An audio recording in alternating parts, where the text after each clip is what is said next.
Most of these exercises are based on the belief that the physical, very simple physical exercises actually open a pathway to something much bigger. So when you start to drill people in a way that they don't think their body is doing stuff, like for example in what you're calling the mirror exercise with two people, I don't think of it so much as a mirror as a way to communicate without having to talk, without, like, you just immediately erase the barriers of normal getting to know someone. Who are you? Oh, what do you do? Where do you come from? What kind of person are you? That's gone, it's irrelevant, and instead you're just tuning in, zoning into somebody's energy and moving. And this really is a story. It's very simple, especially when you get to the point where you don't have to think, but it speaks worlds, and it opens up a communication on a level that I don't think you normally get to very fast with another person. And that stimulates, all the exercises in different ways are designed to stimulate a growth from like inside out, a growth amongst the actors as a team that then translates into, it creates a space where hopefully it's easier to start to create a story and characters, and then from that the human meaning can just start to burst out, because you're opening up all the parts in the human body that accesses things that are more important, you know?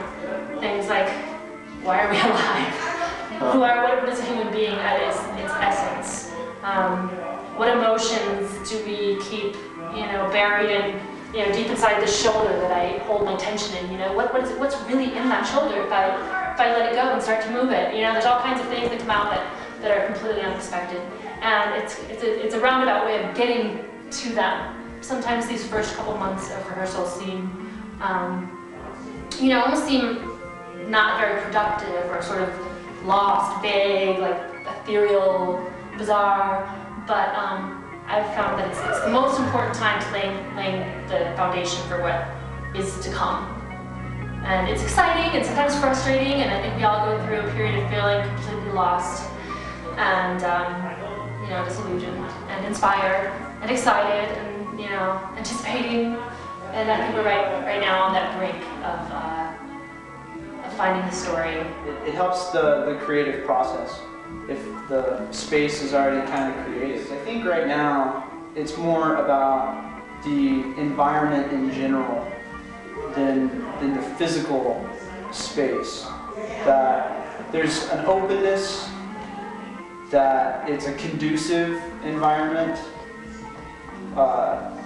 helps coming up with stuff more and more. Physical space, I mean, it might have more to do, at least with the acting, what physical thing you're doing, and therefore it's related to the physical space. But in that it's not, I'm trying not for the acting part to be such a heady thing, like thinking about how this makes me feel. One time I was just climbing around on there, Stuart stuck a ball up in there. I like climbing around on stuff, and I was thinking earlier about the sets changing somehow, and a character that would change around the sets and interact with the set, having some sort of dialogue with the set.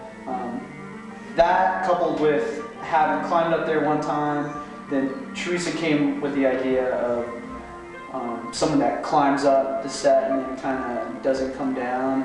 I've been building on this for a couple weeks now, but yeah, so it's just kind of building.